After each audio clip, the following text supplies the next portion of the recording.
কাউকে বিশ্বাস করার আগে একটু ভেবে করবেন, কারণ কখনো কখনো নিজের দাঁতই নিজের জিভকে কামড় দেয়। তুমি যদি বেকার হয়ে থাকো তাহলে একটা ভালো জামা কাপড় পরলে মানুষ আঙুল তুলে তাকিয়ে বলবে কি ফুটানি। আবার যখন একটা ছেঁড়া ময়লা জামা পরবে তখন বলবে ও বেকার। তো বেকার ছেলেকে তো নিজের বাবা মাই পছন্দ করে না। তিতা হলো এটাই সত্য। মানুষের প্রিয় হতে হলে অর্থনৈতিক যোগ্যতা লাগে। যার কাছে অর্থ বা টাকা নেই সে কখনো কারো প্রিয় হতে পারে না। গিরগিটি রং বদলায় আত্মরক্ষার জন্য, আর মানুষ রং বদলায় স্বার্থের জন্য।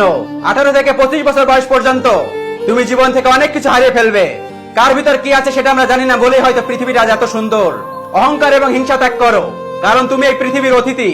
এই পৃথিবীর মানুষের সব থেকে বিশ্বস্ত বন্ধু হলো একাকিত্ব। কান্না পেলে কেঁদে নিও, জানো না বৃষ্টির পর আকাশ সুন্দর হয়ে যায়। পুত্রকে চেনা যায় বিয়ের পর, কন্যাকে চেনা যায় যৌবনে, স্বামীকে চেনা যায় স্ত্রীর অসুস্থতায়, আর স্ত্রীকে চেনা যায় স্বামীর দারিদ্রতায়। আজ দুঃখ সহ্য করো, কালকে সুখী হবে ইনশাআল্লাহ। হাল ছেড়ে দিও না একটা সময় এই কঠিন দিনগুলোর কথা ভেবে।